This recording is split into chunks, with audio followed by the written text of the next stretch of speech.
Hello, my name is Christopher Renstrom. I'm the creator of rulingplanets.com and Christopher Renstrom Astrology. And today, I would like to share with you my horoscope forecast for February 2026.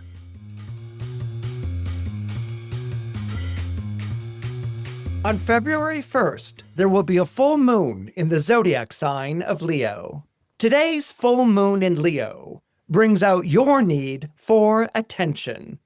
And it doesn't matter how low-key you are. All of your histrionic tendencies will be on full display. Now, this might just be another day in the life for people born under Leo, who are accustomed to being in the public spotlight.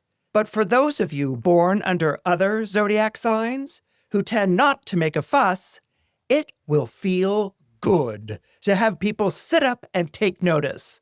So good, in fact, that you could get used to this. Now, nobody's saying that you have to become a full-fledged drama queen, but a little diva now and then never hurt anyone. Signs most affected are Cancer, Leo, and Aquarius.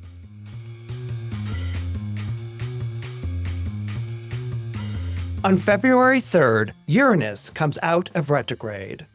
Uranus, the planet of revolution and change, comes out of retrograde on February 3rd.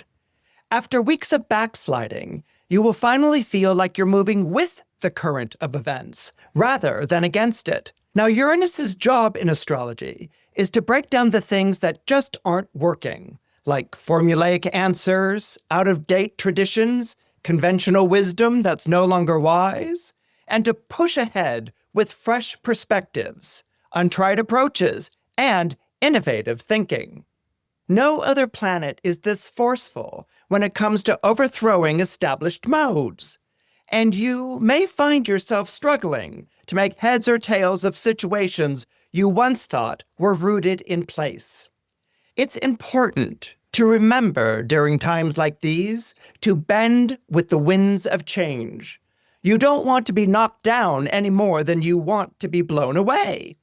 You may not yet understand how all the pieces will fall into place, but Uranus, out of retrograde, ensures that one day you will. Signs most affected are Taurus, Leo, Scorpio, and Aquarius.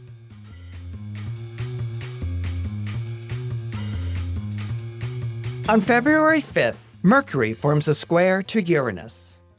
A Mercury-Uranus square always brings a surprise upset.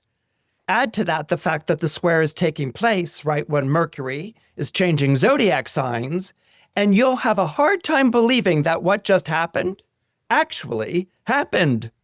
Usually, you'd need a few hours alone to recover, but you're not going to get it. There's too much going on right now, and a lot of it is riding on your shoulders. You may resent how you have to leave things hanging to attend to more pressing concerns, but this is a good thing.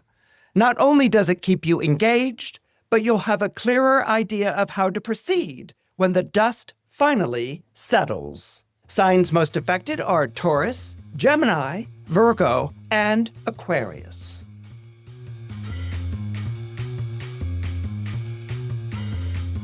On February 6th, Mercury enters the zodiac sign of Pisces.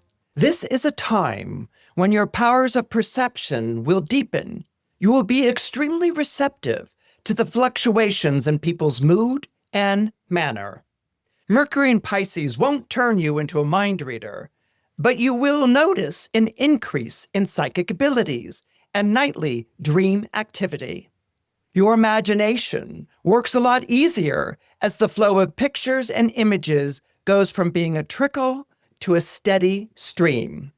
You might even enjoy the trippiness of it all. But bear in mind that your analytical abilities won't be as strong as you switch hemispheres from cerebral intelligence to emotional intelligence. It's true that this will make you a deeper and more empathetic person, but it could also leave you at a loss to explain how you knew what you knew ahead of time, or why your cryptic warnings to not trust someone that everyone mistakenly trusted turned out to be right. Instead of tying yourself up into knots trying to explain, you might as well just say, "Guess I'm psychic." Mercury will be in Pisces from February 6th until April 14th. Signs most affected are Gemini, Cancer, Virgo, Scorpio, and Pisces.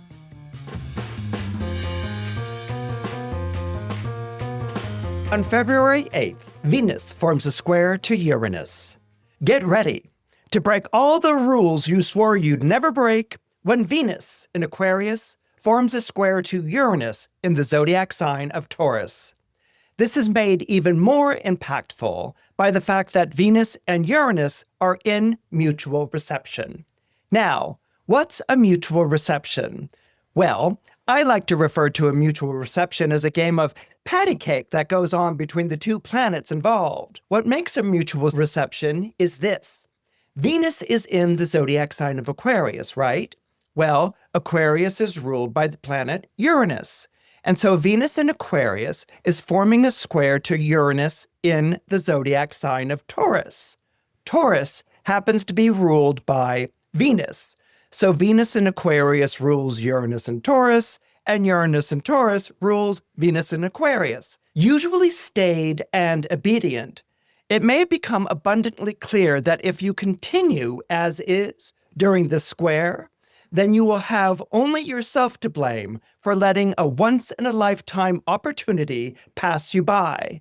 Now, this could be a romantic opportunity, a professional opportunity, or a creative opportunity. The Venus-Uranus square will be especially dramatic for those people who typically put the happiness of others above their own. Now, does this make you a selfish person to put your own happiness above everyone else's? No, it just makes you human. Now be forewarned that loved ones and friends will surely be upset and hurt by the decisions you make during this time. But the difference is that they'll eventually get over it, whereas you won't if you don't follow your heart. Signs most affected are Taurus, Libra, and Aquarius.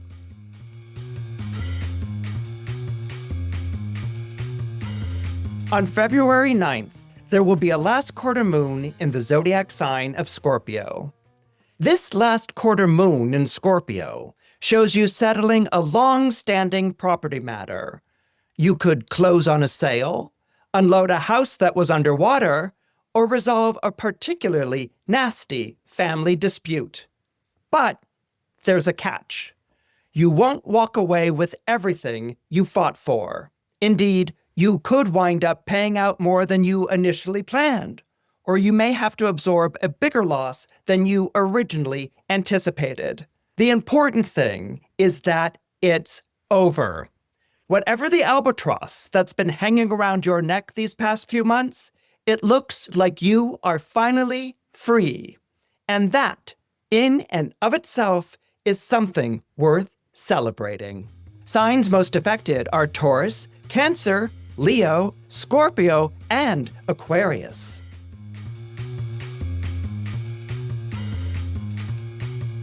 On February 10th, Venus enters Pisces. Venus, planet of love and beauty, enters the zodiac sign of its exaltation today. This makes you someone people can't live without. If there was ever a time to throw a come hither look, pitch an idea, promote your wares, or say yes, then this is it. But the trick with Venus is to let others do the talking. You want to become the empty screen that they project their hopes and wishes on. Now, this isn't easy for most people, but if you do what the silent screen stars of yesteryear did, which was to look into the camera and think of nothing, then you'll command the adoration of thousands. Venus will be in Pisces from February 10th until March 6th. Signs most affected are Taurus, Cancer, Libra, Scorpio, and Pisces.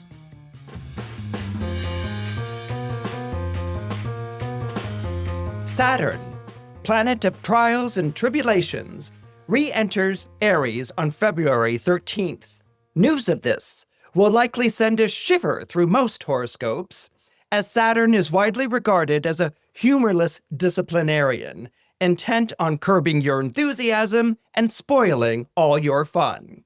And it's true that Saturn imposes limits, but at the same time, Saturn also exposes how we limit ourselves. Picture, if you will, Saturn as an obstacle to your success. You try push against it, climbing over it, walking around it, and maybe even tunneling underneath it, but to no avail. Now, if you throw up your hands and say, "I give up," then Saturn, planet of boundaries, has done its job by showing you how far you can go. However, if your response is to build up muscles so you can clamber over that wall, or study the situation so you can work out an alternative route, or even design a catapult to shoot you over the hurdle, then Saturn has also done its job by showing you that you possessed the ability all along. Jupiter is a planet that gives you what you want to see what good might come of it. Saturn is a planet that withholds what you want to see how serious you are about getting it. Saturn in Aries shows us that we're much more capable than we imagined ourselves to be. And it's only by rising to the occasion of ourselves that we can do the things that we say we can't. Saturn will be in Aries from February 13th, 2026 until April 12th, 2028. Signs most affected are Aries, Cancer, Libra, Capricorn, and Aquarius.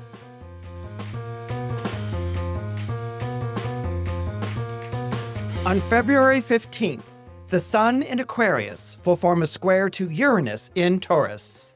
A Sun-Uranus square always brings an unexpected upset, but this one's close proximity to the solar eclipse in Aquarius on February 17th is bound to be as spectacular as it is game-changing. Whether this signals a breakdown or a breakthrough is hard to tell. Uranus, the planet of revolution and change, is astrology's most famous wild card, and it never broadcasts its intent. For some people, this might bring a surprise relief from the stranglehold of circumstances that have held you hostage. And for others, well, it might bring the final straw that breaks the camel's back. Whether you experience a liberation or a collapse, it's clear that you won't be continuing on as is. It may seem frightening at first to be free of a situation that's dominated your life for so long, but you'll soon get your bearings. And once you do, you'll be moving on faster than a captive animal that's been released back into the wild. Signs most affected are Taurus, Leo, Scorpio, and Aquarius.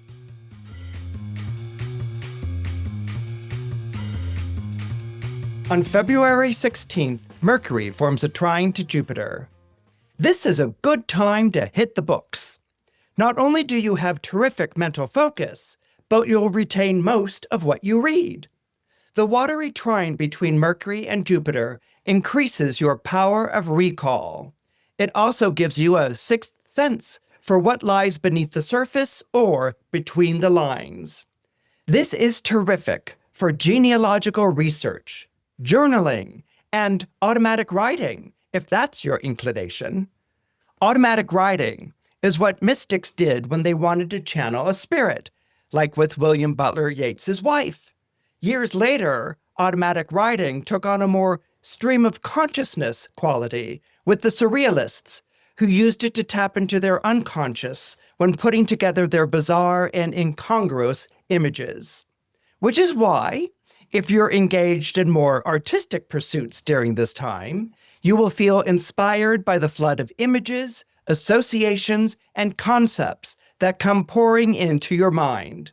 Finally, let's not forget Mercury's connection to lost or forgotten objects. So don't be surprised if you stumble across something you never thought you'd see again. Signs most affected are Gemini, Cancer, Virgo, Scorpio, Sagittarius, and Pisces.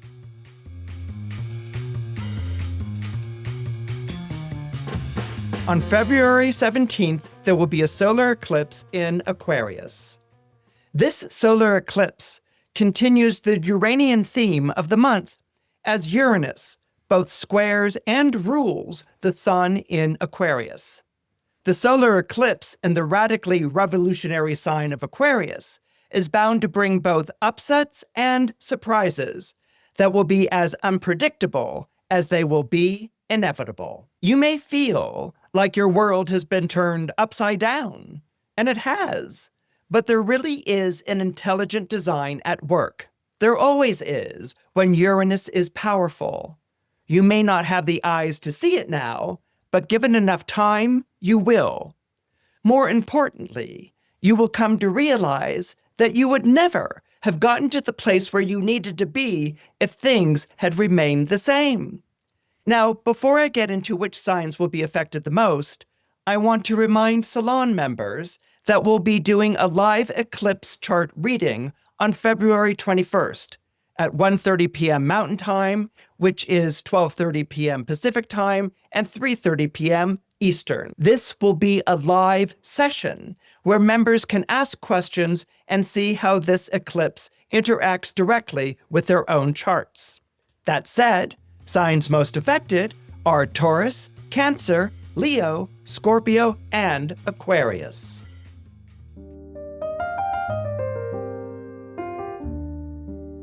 On February 18th, the sun enters the zodiac sign of Pisces. There's always a feeling of life wiping the slate clean when the sun enters Pisces.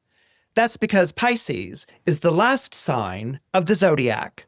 A sign of endings, Pisces is also a sign that anticipates beginnings as well, which makes this a good time to take care of unfinished business, to tie up loose ends, and to bag anything that you don't want in your life anymore and leave it by the curb for garbage pickup. You'll be amazed by how much purging you'll do once you get started. It might even be a bit heady, but it's important because you want to be able to travel light when the sun enters Aries on March 20th. That's when the pace in your life will pick up significantly. Signs most affected are Cancer, Leo, Scorpio, and Pisces.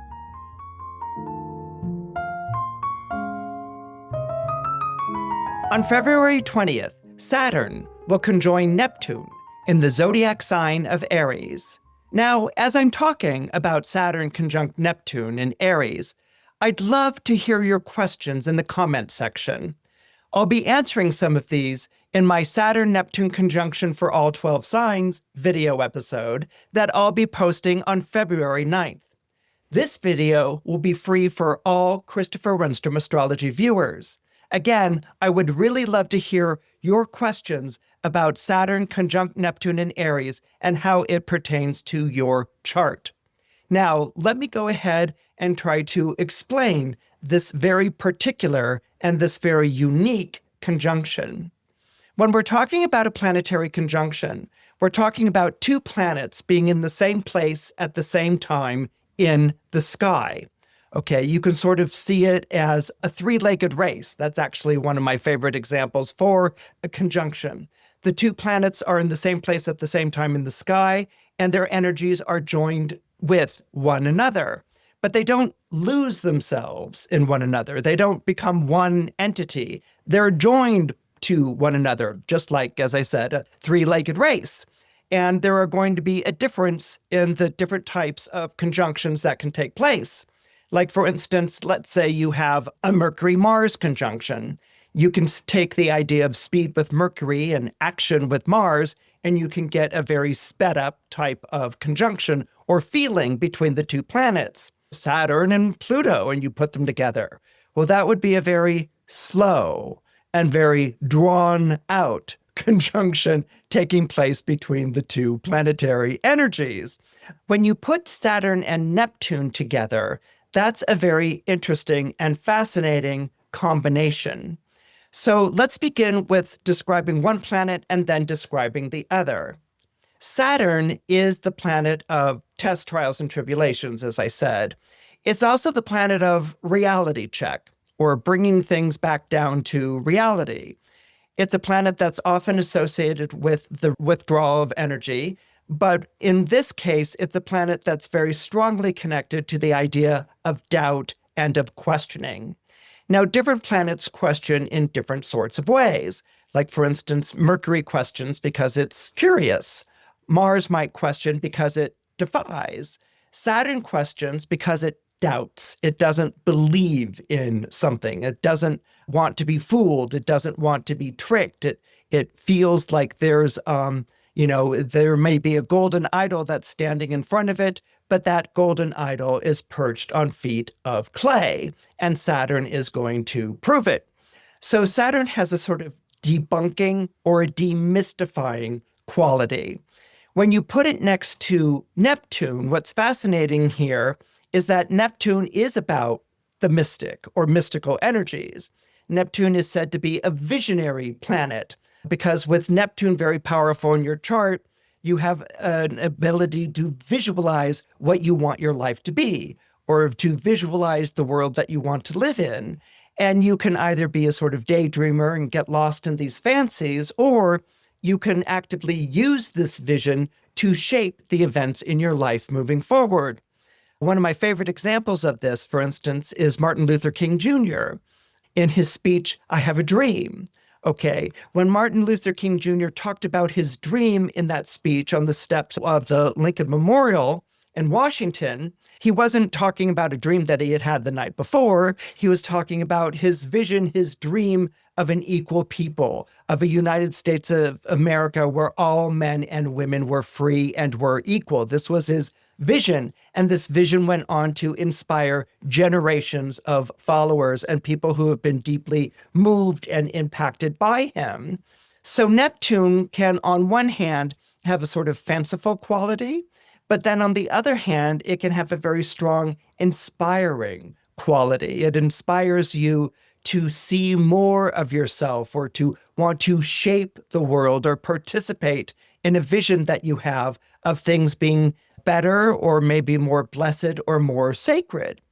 The other thing that's interesting about Neptune is that it is the planet of illusion and disillusionment.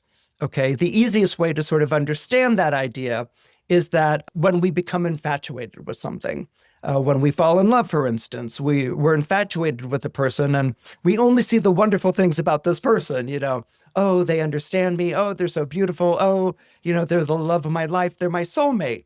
And that's when loved ones and friends often roll their eyes and they're like, oh, you're infatuated again. And you're like, I don't want to hear anything that's negative. I love Bonnie or Brad. You're taken up in the euphoria of someone else, but it feels somehow deeper or bigger than just a person. It might be someone else's soul or their spirit or something along those lines. And inevitably what happens when you fall in love with someone or you become infatuated with an idea is that at some point it hits into reality. The person disappoints in some way, or your idea is more challenging to bring about. It's harder to produce or to realize in your life, or you find out that you were lying to yourself or the person was lying to you all along.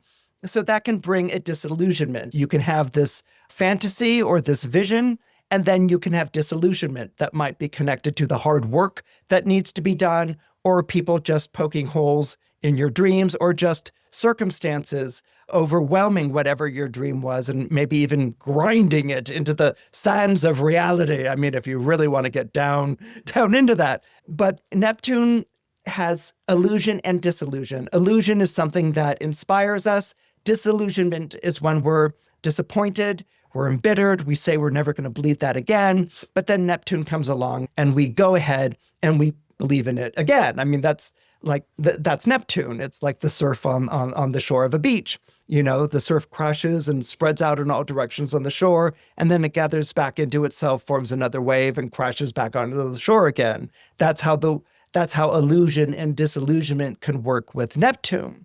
Now, a lot of times when we talk about Neptune or even describe Neptune to a client, people might be like, well, what a waste of time. It's like, I don't want to believe in something only to lose my belief. I don't want to be foolish and be caught in the throes of an illusion. That's ridiculous. I don't want anything to do with that. Although they proceed to go and do those very things in the context of their day-to-day lives. It's a faculty of ours as a human race to imagine, to envision, and to dream. And though this can have a bitter quality to it, it also has a beautiful quality to it because it inspires us and it also brings discovery and realization, particularly discovery and realization on a more soulful or even a spiritual plane when we have a moment of enlightenment, a moment of insight, a moment when we behold something in all of its splendor and we are awed and we are deeply moved by that event. These are things that belong to the realm of Neptune. So when you have Saturn, which is a planet of debunking, a planet that gets very uncomfortable when things get too fanciful, it's kind of like Saturn wants to feel the ground beneath its feet. It doesn't want to feel like it's being lifted up and carried away by anything at all. Saturn wants to debunk, it wants to expose, it wants to show, because Saturn's belief is, if I'm going to live in this world, then I want to see the world for what it is. Okay, I don't want to be fooled or entranced or tempted or led up the garden path. I want to see life for exactly what it is. And Neptune is a planet of glamour. It brings that dream, it brings that vision. They're coming together in the zodiac sign of Aries. And this is what's fascinating about it. Aries is a fire sign, and so it's more associated to spirit than it is to soul.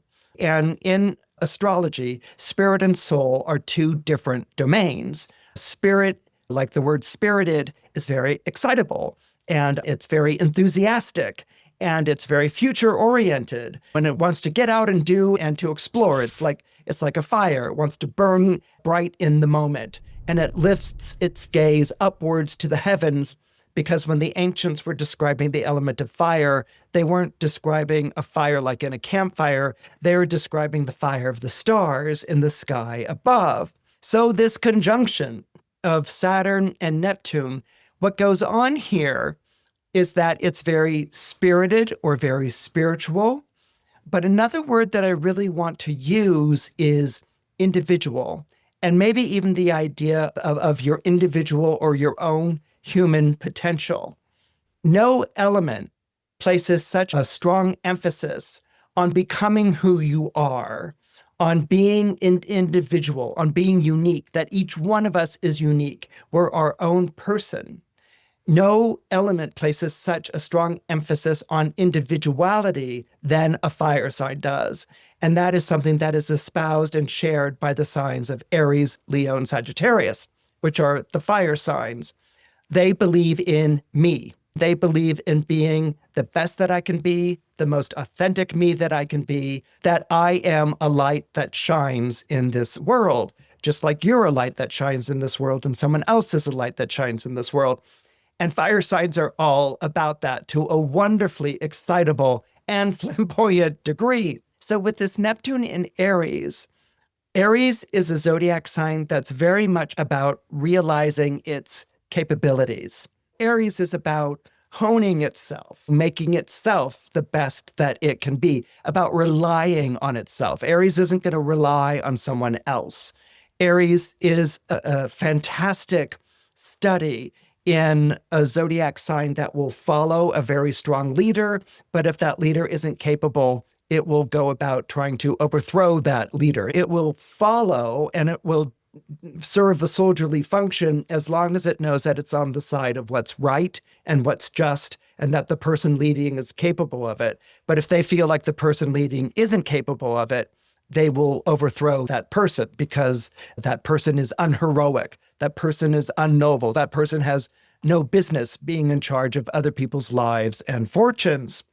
This is the gist of Aries, this self-realization of myself in my own life, of my capabilities, my abilities, my talents, my skill, my gumption, my drive to live the best possible life and be the best possible me that I can be. Self-improvement is a very big part or plays a very strong role in the zodiac sign of Aries. So Neptune is going to glamorize this, almost mythologize it. It's going to be like, yes, you can be the best that you can be, and you must strive for that, and all these sorts of things. And then Saturn is going to look for the things that are wrong with that idea. Okay, they're going to be like, well, are you being too chauvinistic? Are you out shouting people? Do you believe in might is right? And so you then become a bully type of personality. So Saturn really will point out the problems or the issues that are there. But to get even more at this dynamic, what Neptune's going to do is draw in the illusion. It's going to be the burning bush in the desert that speaks to Moses. It's going to give this sense of mission and give this sense of purpose or of duty. It's really mission and duty when it's in the zodiac sign of Aries, and it's going to infuse it with something which is very, very inspiring. So people are going to do more than want to believe. People are going to believe with Neptune. Neptune can, because it's associated with the Lord of the Ocean, it can erase all the boundaries. It can erode the shorelines, and it can bring in the sea, which eventually, overtakes or can overtake the land. What Saturn is struggling to do here is to debunk or to activate those more disillusionment functions. So I was trying to think of what would be an example of this dynamic from stories. And the one that came to mind immediately, like it wasn't even 2 minutes. Okay, the one that came to mind immediately is that moment in The Wizard of Oz, okay, which everyone knows is like one of my favorite fables and fairy tales ever. Okay, it's that moment in The Wizard of Oz when Dorothy and Scarecrow and Tin Woodman and the lion, the cowardly lion, have returned with the Wicked Witch's broom. They have killed the Wicked Witch of the West. Oz said, if you want me to grant your wishes, Scarecrow wants a brain, Tin Woodsman wants a heart, the lion wants courage, Dorothy wants to go back home. The Wizard of Oz says, if you want me to grant these wishes, bring me the broom of the Wicked Witch of the West. And when you do, I will grant your wishes. And so they go in pursuit of her and they defeat her, and they return back to the Emerald City with the broom. And Oz sees this and he says to them, well, good job. Give me some time to think about this. I need to ruminate. And in the movie, it's more emphasized. Judy Garland's like, give you time. We've gone and done this. We want these things now. Like, she's very upfront and bold about the whole thing. And he's like, no. And he's like, you will do this when I want to. He's very blustery and larger than life. And with the smoke and the fire that's coming up. And it's at that moment that Toto, Dorothy's dog, goes and pulls the curtain, and which is behind this magnificent Oz figure, and reveals that there's an old man who's working these wheels and gears behind. And that's when he looks at them and they see him and he's like, pay no attention to that man behind the curtain. He tries to get the curtain and to close it again. And it's a very funny moment, but it's such a human moment at the same time because it reveals that there is a human being behind this demigod, behind this wonderful Wizard of Oz. And it is a disillusioning moment. This was the great and wonderful Wizard of Oz, this cheap showman, this peddler of elixirs and snake oil and potions. This is who we believed in. And Dorothy and Scarecrow, Tin Woodman, and the Cowardly Lion understandably feel betrayed. They're horribly disappointed. And it's in that moment he says, I will give you the things that you're looking for. Come back tomorrow. And they do. Now, the reason he can do this is because he can see something that the Scarecrow, the Tin Woodman, and the Lion cannot see, which is that they already possess these qualities. To have gone and fought the Wicked Witch of the West and to have outsmarted her shows that the Scarecrow was really quite brilliant. The compassion of the Tin Woodman is absolutely obvious in all exchanges that he has and the care that he takes with people, but also the protectiveness he has in protecting them from like the flying monkeys or the other difficulties that they went through, that he has this heart that loves, but also defends and protects the things, the people that he cares about. And for the Lion to have gone and faced the flying monkeys and the witch and come back like this, He obviously has courage. So what he does is that he's giving them tokens to believe in that will tell them that they have these faculties. He can't just say to them, Scarecrow, you went on this adventure and you're smarter than Tin Woodman. You've always had a heart. Lion, you think you're cowardly, but actually you're not. He can't just tell them that. He has to get them to believe in that. So there's this disillusionment, but then it's followed with an illusion. He goes through the process of putting pins and needles in the Scarecrow's head, and the Scarecrow now is smart. He knows he's smart. He can figure out anything, and he can because he always could. And the same with the Tin Woodman in his heart. He might have fallen in love. He might have fallen out of love with that Munchkin girl because of the curse that the Wicked Witch of the East put on him. But he's regained his heart because we all regain our hearts. Whenever they're broken, they come back again, oftentimes more loving and deeper than they were before. And the lion always had this courage. Sometimes it has to be push comes to shove, but the courage is there. But he gives them these trinkets, these things that make them believe in it. And so they do. So on one hand, one could say that they were duped into believing in this. But then on the other hand, it wouldn't have been believable unless they had had these faculties to begin with. So this is where disillusionment and disappointment kind of work with belief and faith. Now, Dorothy's predicament is a little bit harder to take care of because how are we going to get from Oz to Kansas? And so they have to go visit Glinda. And she's the one who tells Dorothy, well, you had the power to go home all along. And she's like, I did. What was it? And she's like, your silver slippers. In the book, there's silver slippers. She's like, your silver slippers, you had the power to go home all along. All you have to do is click 3 times and wish yourself to go home. And she's like, really? And she's like, yes. But before Dorothy does that, Glinda says, why don't you go ahead and say your goodbyes to the Scarecrow, Tin Woodman, and Cowardly Lion. And it's in this moment where we get another very important piece where the Scarecrow is saying goodbye to Dorothy. And he says, without you, I would still be hanging in a cornfield.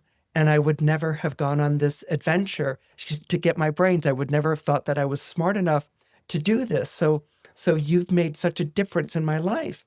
And the Tin Woodman says, and you've made such a difference in my life. Without you, I would I would still be standing as a rusted relic of metal in the middle of the forest, undiscovered. You brought oil back to me and you brought me back to life and took me on this adventure, and I can love again. And I care for all of you so deeply. And the lion says, without you, I would have still been a scaredy cat. And I went on this adventure and I found my courage. And the beauty of this moment, and it's such a fiery moment, is that Dorothy has made an individual difference in the life of the Scarecrow, the Tin Woodman, the lion. And it's a lesson that each of us make a difference in the life of someone else by being a friend, by coming to the rescue, by sharing a problem, by falling in love, by offering wise counsel or asking for wise counsel. We all make this individual difference. And so it's Dorothy, by clicking the heels and believing in home, wanting to go home, that transports her back home. It really brings home out in her. Dorothy begins the novel or the book as an orphaned child who lives with her uncle and her Aunt Em, and it's not even clear that they're blood related. And she ends up wanting to see Uncle Henry and Aunt Em again, and that's her sense of home, and home comes from the experiences. So this is the way that fire works. I have to go out into the world and experience this for myself. And I might be disillusioned in all of this, but it's the belief, whether it's now that my head is full of pins and needles, I've got a brain, or whether it's I click my heels 3 times and I'm transported home, it's the belief in that. And so here we have Neptune, which is, here's the belief, here's the disappointment. Saturn, which wants to debunk and show, but Saturn with Neptune also shows the greater truth. It shows the more profound truth that lies underneath, which is the belief in ourselves as an individual, that each one of us as an individual makes a difference in the lives of other people. And this is something that we can only understand by experiencing this, by hitting the road, by going on the adventure, journeys, voyages, like a quest. This is all associated to the element of fire. So here is a positive version of this sort of waves on the beach, receding back into a wave and smashing on the beach again. Illusion, disillusionment, illusion. It's not a repetition. If you think of water and a coastline, the ocean waters shape the coastline through what's called erosion, but it shapes the coastline. It gives the country or continent its shape. And so here, this is what's happening with this Saturn and this Neptune conjunction. It's not just a disillusionment and I was a fool to believe that. It's like, I believe in something, I lose my belief in something, and I find something that's deeper. And maybe it's just a silly heart or silver shoes that I click 3 times, but it matters to me. It moves me. It makes me believe in me, and not me like I'm right, but me as a spirit, as a soul here in the world, and that I make the difference in other people's lives, and other people's lives make the difference in mine. So here in Aries, there's the celebration of the individual, of the hero in the case of Dorothy. She saves her companions from what would have been meaningless existences and ends up saving herself as well. Now, a not so positive example, but nevertheless a mysterious one. I mean, one that just captured my imagination. And I was just kind of like, how do I explain that? But I wanted to share it with you because I think it's also an example of this Neptune-Saturn conjunction in Aries.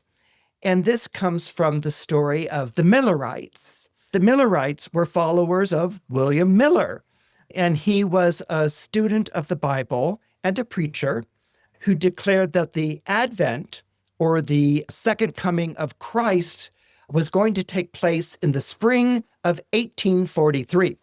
And he came to this conclusion by studying the book of Revelation and by studying the book of Daniel.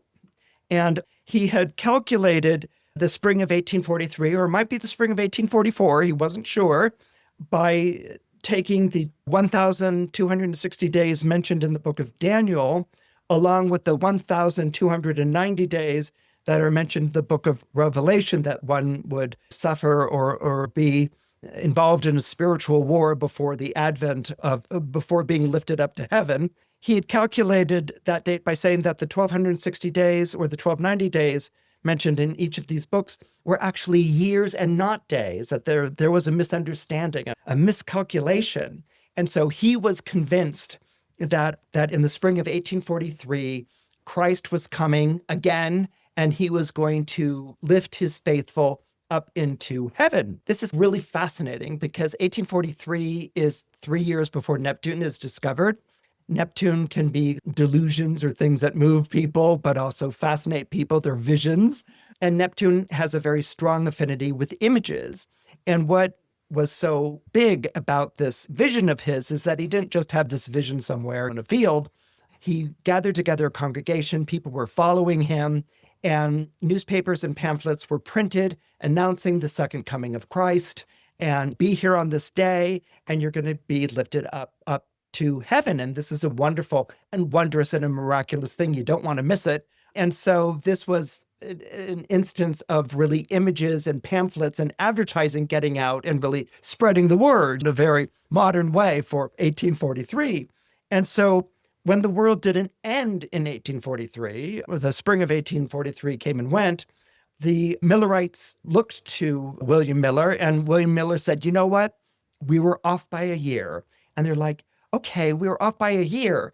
Why do you say it was off by a year? And he's like, it's that transitioning year from BC to AD, and we were off by a year. So it's going to happen in October of 1844.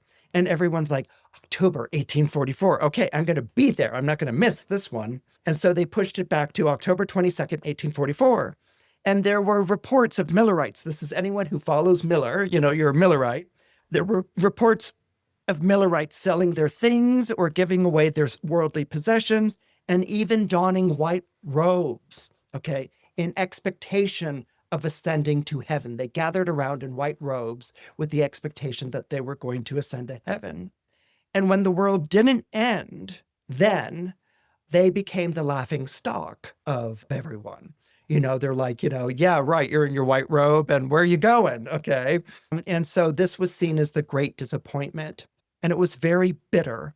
And people forswore ever having followed Miller, and they felt like these things were silly and they wanted their possessions back. And they were really, really angry and disillusioned and disappointed. What I find fascinating about this Neptunian component of illusion and disillusionment, combining with Saturn, which is the revelation or exposure of the disappointment. Nothing can be this special, this precious. There's something about it that's going to be a disappointment, the skepticism of Saturn.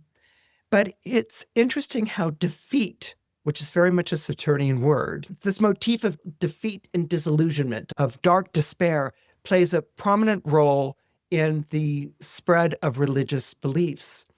Think for a moment, for instance, of the crucifixion of Christ in early Christianity.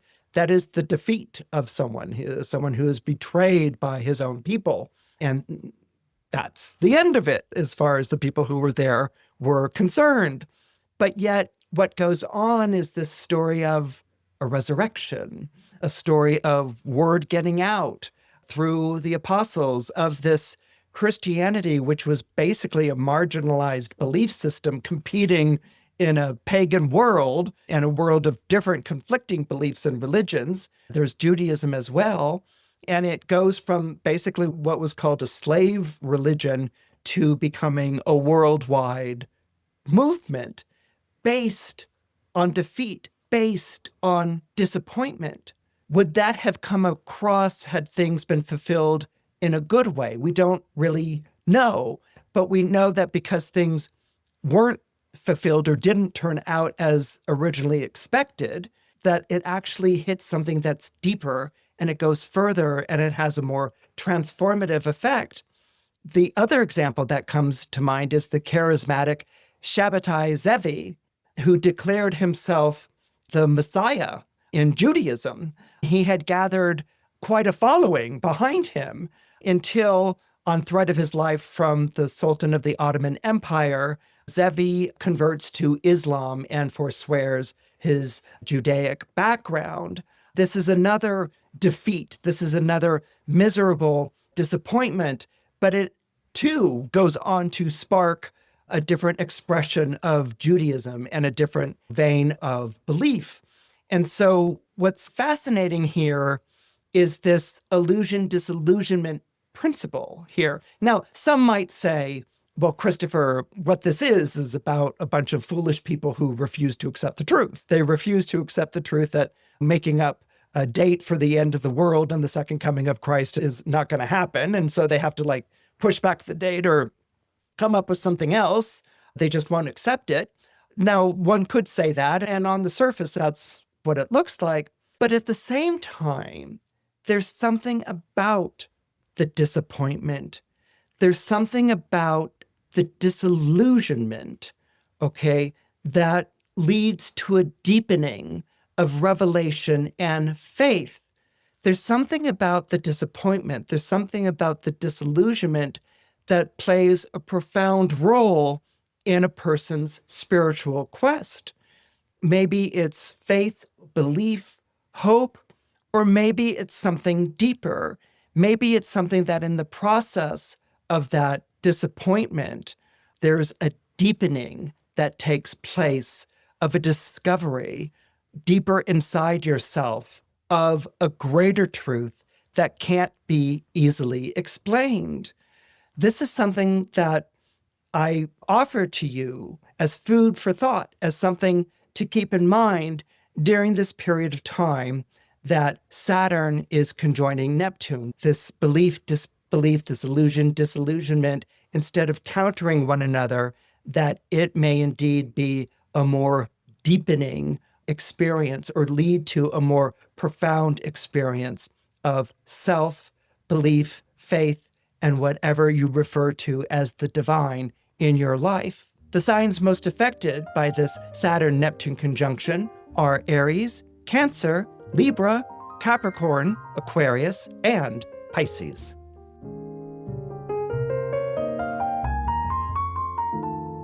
On February 22nd, Venus will form a trine to Jupiter. This is a fantastic trine, the trine that's taking place between Venus in Pisces and Jupiter in the zodiac sign of Cancer. Well, to begin with, whenever you have a trine, which is always a harmonious aspect taking place between the two benefics, Venus is a benefic and Jupiter is a benefic, that's always a good thing because it brings good things. It brings good things to you through other people. But what makes this trine even more powerful is that Venus is exalted in the zodiac sign of Pisces, and Jupiter is exalted in the zodiac sign of Cancer. And so what happens here is that this brings very special encounters that contain within them a great profundity, a great uniqueness, maybe even something that feels miraculous in some sort of way. This could be a romantic encounter, like an introduction to someone who really takes your breath away. This could be a professional encounter where you're talking to someone, and as you're talking, you're both realizing that the other one is not only following what you're saying, but building on it. So there's this sense of like, wow, we could really work great together. Let's work together. This would be a wonderful thing. Or this could even be a creative collaboration where the other person that you're talking to is creative in a different way than you are. And the more that the two of you collaborate creatively with one another, the more that you produce and the more exciting your creative relationship becomes. So this trine is going to bring someone or maybe some people into your life who are going to impact you in a very deep and profound way, but also a joyous and a euphoric one. And it's going to be very powerful, and it's also going to be very fulfilling, very exciting. And it's going to lead to, of course, the conjunction of Venus and Jupiter a couple of months from now. So the signs most affected are Taurus, Cancer, Libra, Scorpio, Sagittarius, and Pisces.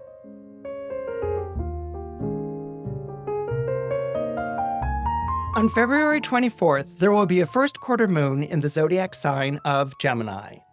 Now it looks like coloring inside the lines at work is beginning to pay off. You've earned the trust of your co-workers along with the faith of your boss. This will be especially important over the next few weeks as the atmosphere at work grows more volatile and tense. Change is in the air and everyone can feel it, which is why you will want to maintain a low profile, while others who are more competitive and foolhardy overplay their hands. In fact, the more modest you are, the more your respectability will rise with every misstep these people take. This puts you in a prime position to ask for the moon on March 25th. Signs most affected are Gemini, Virgo, Sagittarius, and Pisces.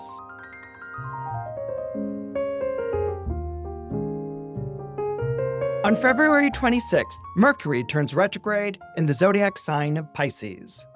You may think everything's signed, sealed, and delivered, but retrograde Mercury has other things in store for you. You need to ask yourself questions like, did the other party actually sign? Did you seal the deal or just talk about it? And as far as delivered, are you actually holding said object in your hands? Things have a tendency to slip, like water through your fingers when Mercury's retrograde in Pisces, so it would be a good idea to bird dog all sales, pitches, and enterprises. Don't take anything on faith.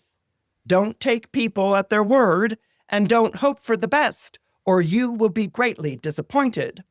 In fact, the more on top of facts you are, and that includes holding on to all emails, texts, and voice messages, the more in command of the situation you will be. Mercury will be retrograde from February 26th until March 20th.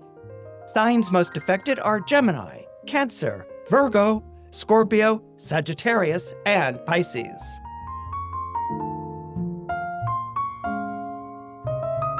On February 27th, Mars forms a square to Uranus. Mars square Uranus shows you taking yet another wild spin on the wheel of fortune. What was up is down, and what was down is now up. And it's anyone's guess as to how the whole thing will play out. Yet there is a greater design at work behind all of this, if you're willing to buy a vowel and gain some insight. What looked radical and too out there months ago now seems infinitely doable. In fact, things aren't as impossible as they once were. If anything, you may even feel like their time has come. Naturally, this will require you to revisit some of those decisions you made recently. Signs most affected are Aries, Taurus, Scorpio, and Aquarius.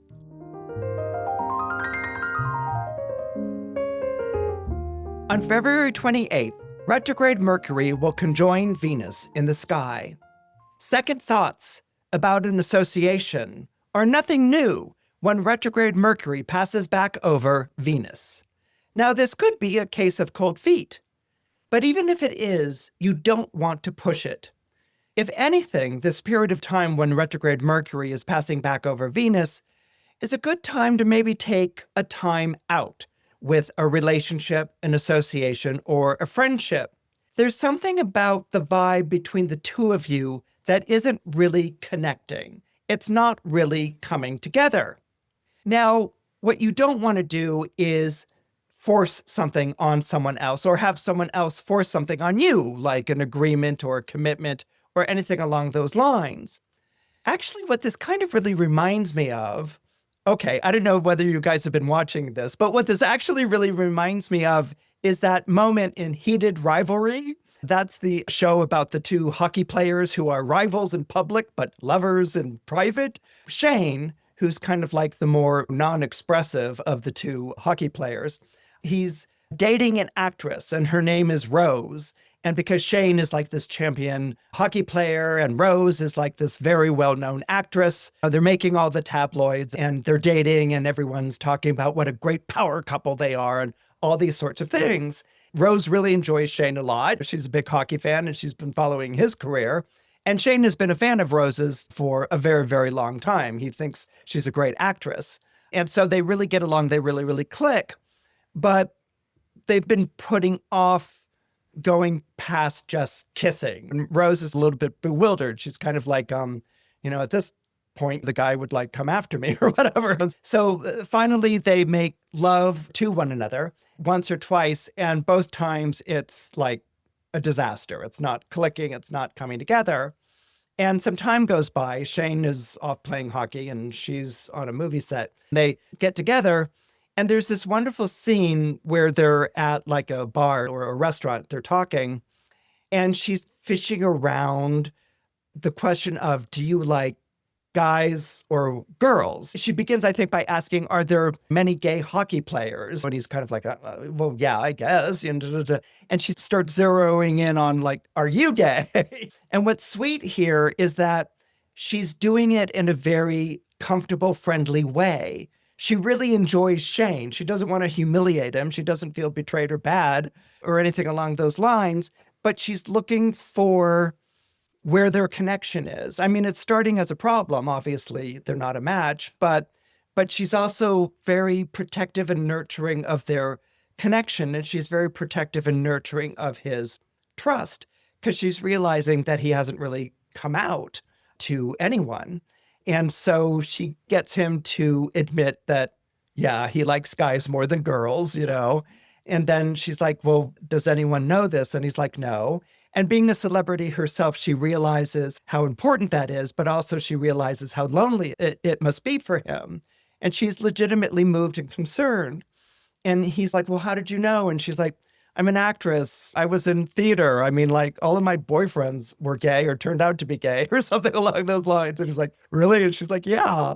And so what happens here is that what could have been this scene where it's like, you led me on or betrayed me or, whatever, really turns into a beautiful friendship. She gets him to open up about himself sexually and who he is, and also to become more accepting of himself. And she ferrets out that there's someone that he's interested in.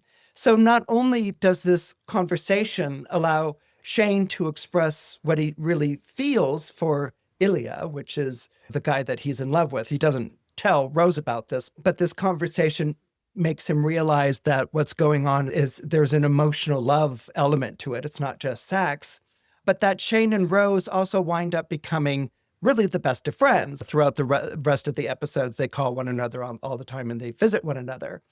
So this is what a Mercury retrograde back over Venus can do. This is in response to their conjunction just weeks ago. And there's this relationship, there's this wanting to be with one another that starts out. But then Mercury is ahead of Venus, turns retrograde and goes back over Venus. And it's kind of like, is this really who we are? Is our relationship really a friendship? Or is our friendship really a relationship and something more? So this Mercury passing back over Venus isn't an undoing of what had come before, but actually getting to know one another and finding a truer fit between you and someone else. Maybe it's a relationship that should really be a friendship, or a friendship that should really be a relationship. But this is actually a really wonderful and positive and heartwarming experience. Signs most affected are Taurus, Gemini, Cancer, Virgo, Libra, Scorpio, and Sagittarius. If you enjoyed what you saw, please press the like button. It helps more than you know. If you could subscribe, that would be wonderful. I've had such a wonderful time visiting with you this week, and I can't wait to get together next time on Christopher Renstrom Astrology.